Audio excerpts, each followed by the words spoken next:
Halo Sumatera Utara, selamat siang pemirsa. Sumatera Utara hari ini kembali hadir menjumpai Anda edisi Jumat 17 November 2023. Kali ini bersama saya Ahmad Rafiq. Seperti biasa pemirsa, informasi aktual seputar Sumatera Utara telah dihimpun oleh tim redaksi kami. Dan inilah Sumatera Utara hari ini selengkapnya.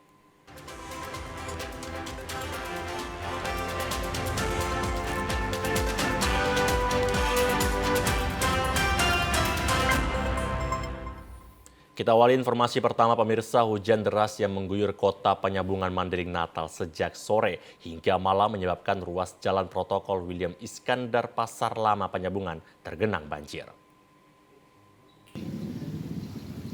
Banjir setinggi betis orang dewasa mengakibatkan pengguna jalan harus berhati-hati serta mengurangi kecepatan kendaraannya saat melintas. Selain itu, luapan air di ruas jalan tersebut menyebabkan para pengendara harus mencari jalan alternatif agar tidak terjebak banjir. Banyaknya sampah yang menyumbat drainase diduga menjadi salah satu penyebab terjadinya banjir di wilayah ini.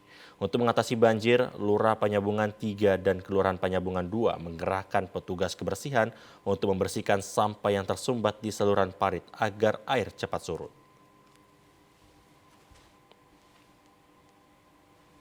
Banjir telah datang cukup tinggi debit airnya. Jadi kami menurunkan 3 orang petugas kebersihan untuk mengatasi atau membersihkan ada sampah-sampah yang ada di gorong-gorong. Agar masyarakat tidak sembarangan lagi membuang sampah karena sebagian yang ada yang menyumbat saluran-saluran gorong-gorong tersebut adalah sampah-sampah yang dibuang sembarangan. Terus dibiarkan, dikhawatirkan jalan hotmix yang baru dikerjakan pihak kontraktor cepat rusak.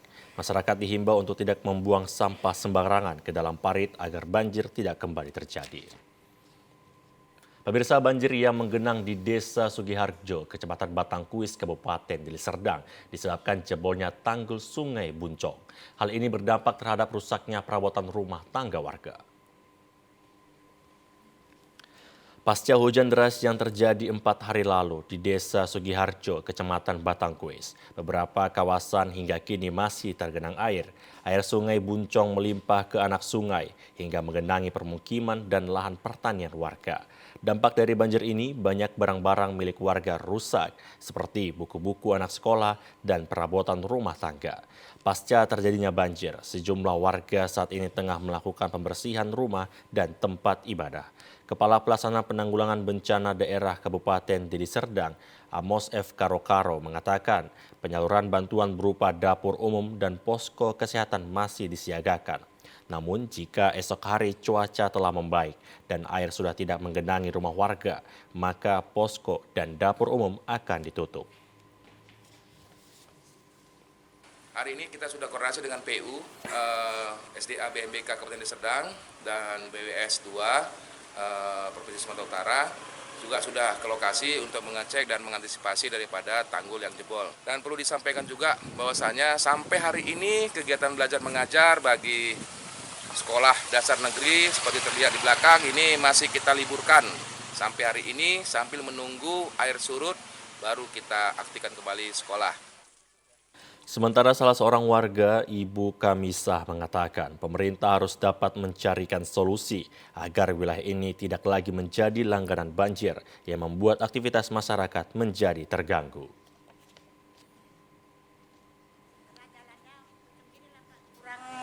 Kurang tinggi, katanya ini perlu dibangun lagi lah Pak, jalan kami ini, biar supaya nggak melimpah airnya saat banjir.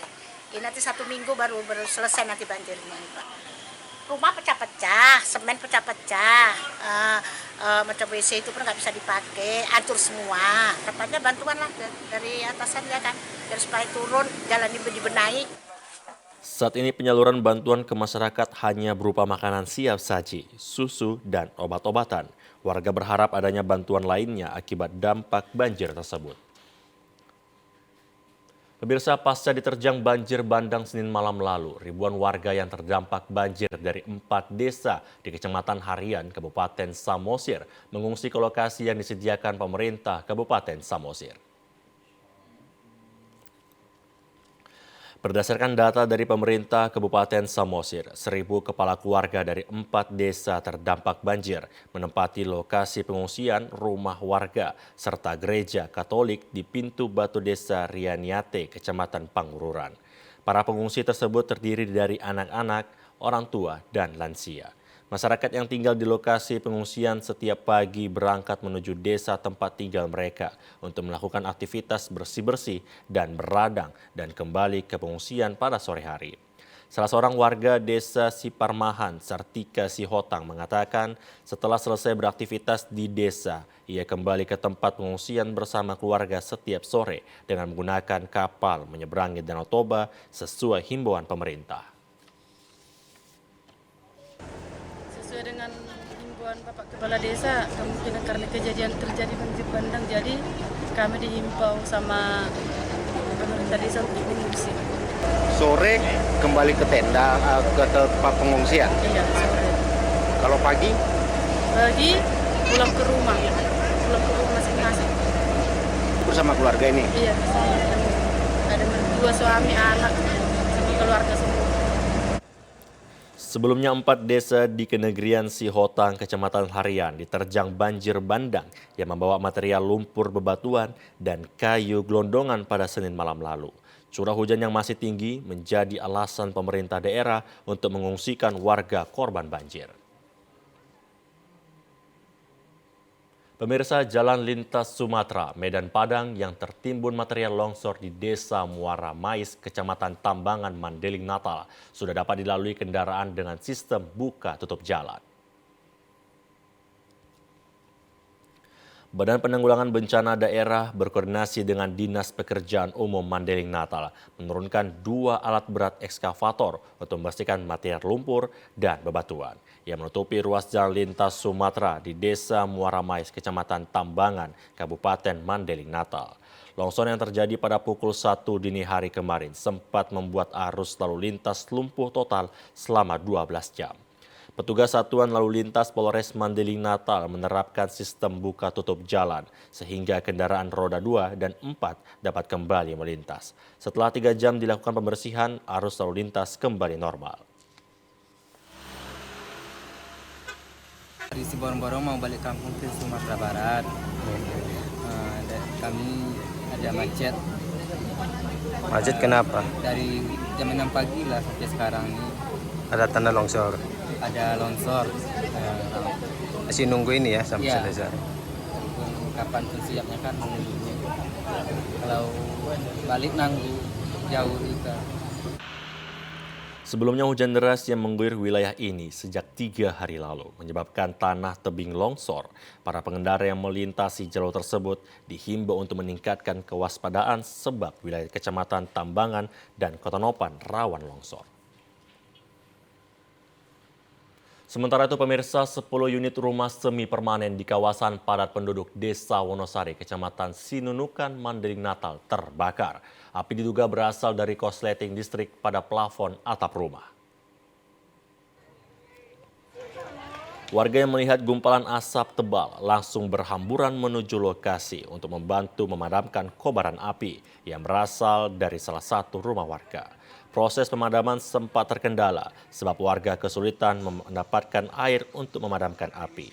Agar api tidak semakin meluas ke rumah lain, warga terpaksa merobohkan bangunan rumah yang sudah terbakar. Kobaran api baru dapat dipadamkan setelah 3 unit mobil pemadam kebakaran milik pemerintah daerah dan perusahaan berjibaku memadamkan api. Tidak ada korban jiwa dalam peristiwa ini, namun kerugian materi ditaksir mencapai ratusan juta rupiah. Kebakaran ini berkisar jam 10.30 dan dapat dipadamkan berkisar jam 12.30. Kebetulan di Desa Wonosari, Kecamatan Sinunukan, korban tidak ada, hanya rumah 10 unit terbakar dan diantaranya ada permanen dan 9 diantaranya adalah semi permanen. Dan Bapak Kapolsek menjelaskan bahasanya dalam kejadian ini kejadian tak diduga diakibatkan oleh korsleting arus listrik pendek. 10 korban kebakaran sudah mengungsi ke rumah tetangga dan kerabat dengan membawa barang berharga mereka. Peristiwa kebakaran ini sudah ditangani aparat kepolisian Polsek Sinunukan. Diduga adanya pembakaran limbah ban bekas, gudang pengolahan ban bekas di kawasan Jalan M. Basir, lingkungan 32, Kelurahan Rengas Pulau, Medan Marelan, ludes terbakar pada Kamis sore.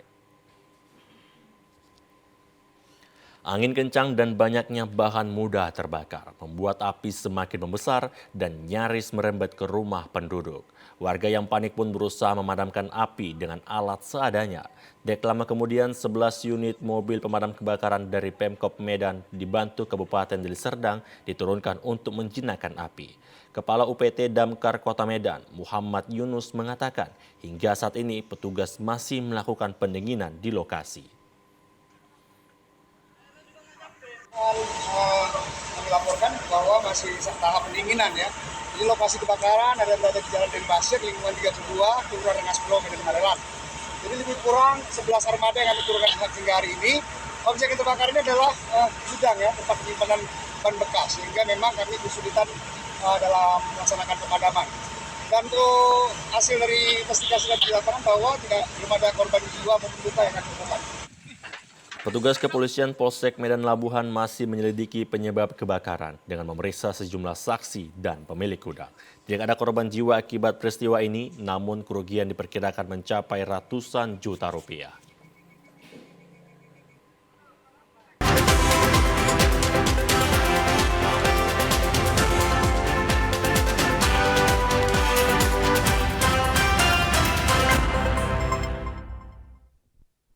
Kembali lagi bersama kami di Sumatera Utara hari ini. Sebanyak 80 orang peserta lintas usia dan agama mengikuti turnamen bulu tangkis di Gelora Bung Manan yang dilaksanakan oleh Kementerian Agama Kota Binjai beberapa hari lalu. Turnamen bulu tangkis diikuti oleh klub bulu tangkis yang ada di Kota Binjai dari berbagai kalangan usia 13 hingga 72 tahun. Pada pembukaan kegiatan turnamen bulu tangkis tersebut, para peserta dan panitia melakukan doa bersama untuk Palestina sebagai bentuk ukhuwah Islamiyah dan kerukunan antar umat beragama. Karena turnamen bulu tangkis ini diikuti oleh seluruh lintas golongan dan agama. Turut hadir dalam acara tersebut Sekretaris Daerah Kota Binjai dan Kepala Dinas Komunikasi dan Informatika yang juga merupakan peserta pertandingan. Ketua Panitia Zulham mengatakan turnamen bulu tangkis PB Kemenak ini merupakan kegiatan rutin yang dilakukan oleh 10 klub bulu tangkis sekaligus sebagai ajang silaturahmi bagi para pecinta olahraga bulu tangkis di Kota Binjai. Pada malam hari ini turnamen kembali dibuka dalam rangka peringatan Hari Pahlawan 10 November tahun 2023. Jumlah peserta turnamen kali ini sebanyak 80 orang pebulu tangkis yang terdiri dari 10 regu dari berbagai latar belakang usia dan berbagai latar belakang agama. Kepala Dinas Pemuda dan Olahraga Kota Binjai Iwan Setiawan ketika membuka kegiatan turnamen mengatakan ajang pencarian bakat olahraga bulu tangkis yang diikuti dari berbagai kalangan usia ini sangat menginspirasi dengan harapan terciptanya bibit muda berbakat dalam dunia olahraga. Harapannya agar kegiatan ini merupakan kegiatan yang dalam rangka ajang silaturahmi yang diikuti oleh Polsek semua usia, kemudian juga berbagai suku dan agama di sini berkumpul bersatu bersama untuk saling bersilaturahmi. Turnamen bulu tangkis pengurus besar Kementerian Agama Kota Binjai ini dilaksanakan selama 2 pekan dengan menggunakan sistem kompetisi penuh. Pemirsa, menjadi anggota Persatuan Wartawan Muda atau Pemula diwajibkan memiliki kualitas dan profesional dalam hal kewartawanan sehingga dalam menulis berbagai informasi dapat memberikan pemahaman yang baik kepada masyarakat. Untuk menjadikan wartawan muda memiliki bekal yang baik dalam menjalankan tugasnya, sebagai penulis berita dilakukan pembekalan melalui pelatihan oleh PWI Sumatera Utara selama 2 hari di Kota Wisata Brastagi, Karo. Sebanyak 120 orang wartawan muda yang mengikuti pelatihan sudah lulus melewati ujian anggota PWI. Ketua PWI Sumut Varianda Putra Sinik yang membuka pelatihan mengaku pelatihan yang dilakukan guna memberikan bekal kepada wartawan muda Sumatera Utara agar menjadi wartawan yang berkualitas dan profesional. Ketua PWI Sumut Varianda Putra Sinik mengapresiasi seluruh wartawan muda yang sangat antusias dalam mengikuti pelatihan yang dilakukan. Meski pelatihan bagi wartawan muda PWI Sumatera Utara hanya 2 hari, namun materi yang diberikan dianggap mampu memberikan arahan dan panduan bagi setiap wartawan dalam menjalankan tugasnya sehari-hari. Varianda Putra Sinik berharap agar seluruh wartawan muda PWI Sumatera Utara selalu meningkatkan kemampuannya melalui berbagai sumber sehingga wujud profesional kewartawanan dapat dimiliki setiap wartawan. Saya berharap setelah anggota muda ini menerima kartu dan resmi menjadi anggota PWI, tunjukkan saudara itu anggota PWI yang profesional, yang sudah menjalani UKW. Ilmu itu diterapkan di masyarakat dengan pemberitaan yang sesuai dengan kode etik jurnalistik. Jaga nama baik PWI dan jaga martabat PWI. PWI Sumatera Utara akan mendaftarkan seluruh anggota muda PWI sebagai peserta BPJS Ketenagakerjaan agar dapat memberikan perlindungan jiwa dan kecelakaan serta pertanggungan jika meninggal dunia. Sementara itu pemirsa, pemerintah Kabupaten Toba mengajak para pelaku UMKM untuk mensukseskan kegiatan Aquabaik Jet Ski World Championship Danau Toba pada 22 hingga 26 November 2023 yang digelar di tempat kabupaten yakni Samosir, Karo, Deri, dan Toba. Bupati Toba Poltek Sitorus mengatakan pihaknya telah mengeluarkan himbauan agar para pelaku UMKM turut mensukseskan acara Aquabaik Jet Ski World Championship 2023 dengan memberikan pelayanan terbaik bagi tamu dan pengunjung. Dukungan segenap masyarakat Toba diharapkan akan membawa dampak positif kepada perekonomian masyarakat Toba. Saat ini pemerintah Kabupaten Toba telah melakukan berbagai persiapan untuk menyambut kehadiran para tamu dan pengunjung. Bupati Toba mengungkapkan, belajar dari perhelatan boat race F1 H2O kemarin, Kabupaten Toba dianggap sukses menggelar acara tersebut, meskipun masih terdapat kekurangan, terutama di bidang stand UMKM di seputaran perhelatan. Kedepan Pemkab Toba berjanji akan memberikan ruang yang lebih luas lagi untuk para pelaku UMKM menjual produk-produk unggulan mereka lebih dekat lagi ke area venue, khususnya bagi para penjual kuliner. Bupati Toba berharap para pelaku UMKM khususnya para penjual makanan dan minuman dapat memanfaatkan momen Aquabaik ini untuk meraih keuntungan dalam meningkatkan perekonomian, namun dengan harga terjangkau dan higienis. Event Aquabaik ini membawa dampak ekonomi yang besar bagi masyarakat kita. Maka sekarang itu kita upayakan pastikan UMKM itu akan dekat ke tempat event ini. Ya, kesempatan ini kita pakai untuk mencari keuntungan bagi masyarakat dengan menjual kebutuhan-kebutuhan penonton seperti makanan, minuman.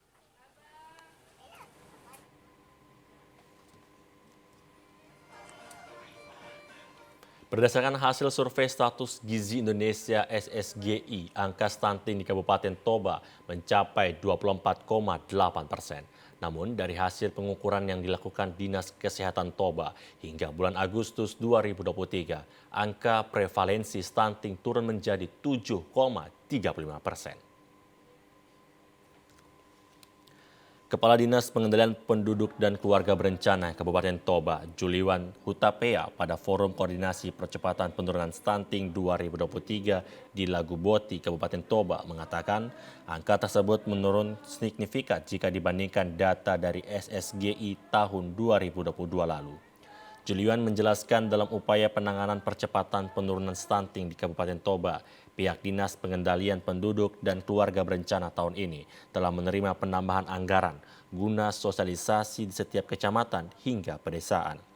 Sementara itu, Bupati Toba Poltak Sitorus mengatakan Pemkab Toba sangat serius menangani stunting, terkhusus untuk anak-anak sebagai generasi penerus bangsa. Pemkab Toba juga mengajak seluruh elemen masyarakat berkolaborasi, mulai dari pemerintah pusat, provinsi, dan kabupaten, untuk memastikan penurunan angka stunting. Menurut Poltak, penanganan stunting di Kabupaten Toba saat ini memerlukan edukasi tentang pentingnya pemenuhan gizi seimbang bagi anak yang dimulai sejak masa kehamilan. Angka stunting di Kabupaten Toba 24,8. Tapi hasil dari pengukuran yang dilaksanakan dari Dinas Kesehatan melalui BPJM, untuk kondisi saat ini di Agustus kita tinggal prevalensinya 7,35. Jadi ini yang hasil dari BPJM di Kabupaten Toba. Jadi sangat jauh sekali sebenarnya kalau kita bandingkan dengan hasil SSKI di tahun 2022. Pemkab Toba juga optimis mampu menurunkan angka stunting sekitar 14% pada tahun 2024 mendatang dengan kolaborasi bersama seluruh pihak terkait. Pemirsa, kantor wilayah Dirjen Bea Cukai Kota Medan bersama TNI Polri dan Kejaksaan melakukan pemusnahan sejumlah barang sitaan milik negara yang telah menyebabkan kerugian negara sebesar 1,6 miliar rupiah pada Kamis siang. Barang sitaan yang dimusnahkan merupakan hasil penindakan tahun 2021 hingga 2023 dan telah mendapat persetujuan pemusnahan dari Dirjen Kekayaan Negara.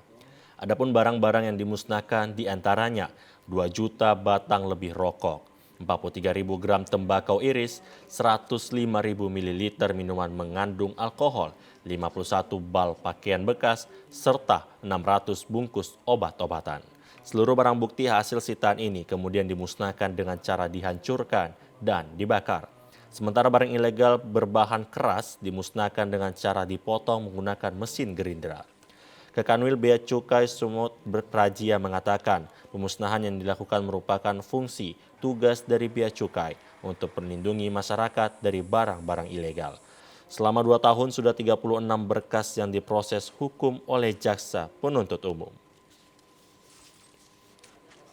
Justru karena ini statusnya menjadi barang milik negara itu karena tidak bisa dilakukan penyidikan. Kalau dilakukan penyidikan itu selama 2 tahun itu ada 36 berkas ya, yang sekarang sudah proses hukum, ada yang sudah diadili, ada yang malah masih di proses penuntutan di jaksa penuntut umum. Ini beda dengan status hukumnya, beda dengan tentu kalau tadi itu merupakan barang sitaan yang sekarang prosesnya ada di peradilan ya.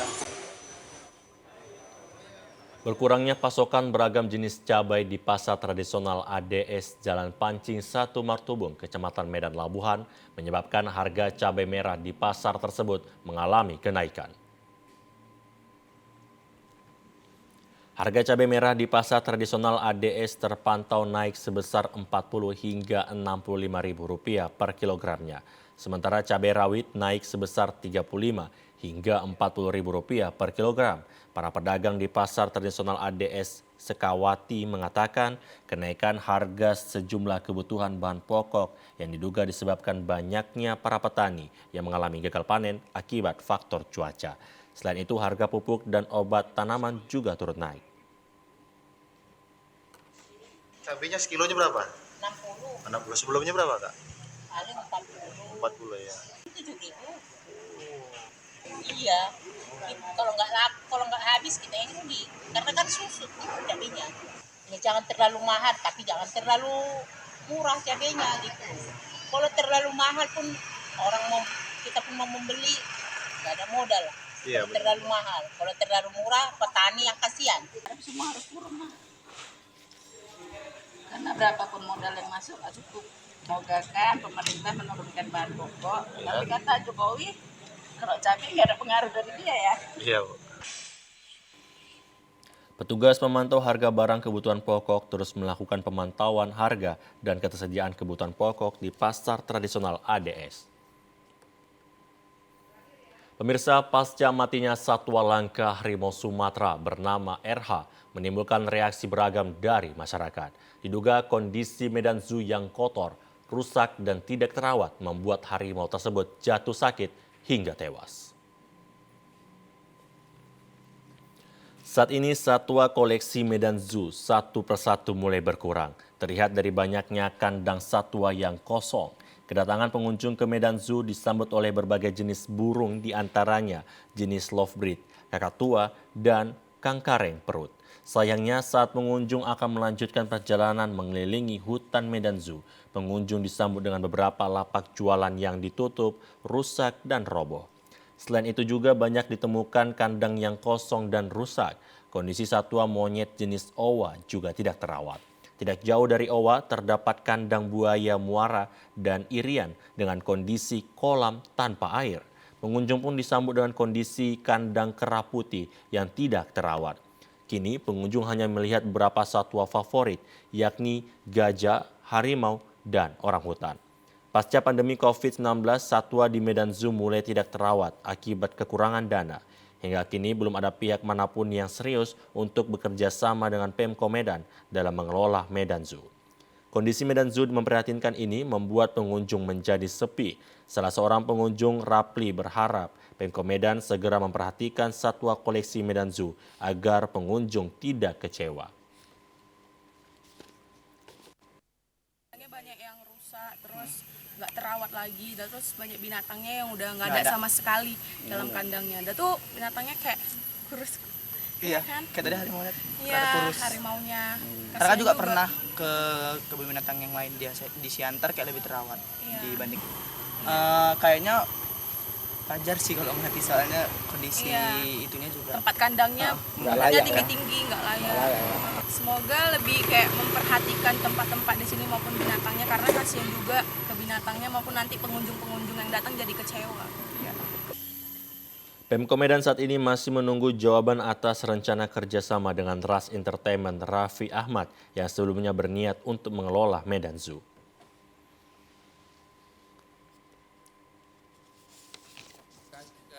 Kami berupaya terus bagaimana satwa yang ada untuk merawat, dan selalu kita berkoordinasi dengan Balai Konservasi. Ya, karena kejadian harimau RH, jadi kepala balai langsung ikut untuk memeriksa satwa yang lain supaya jangan terjadi kematian lagi.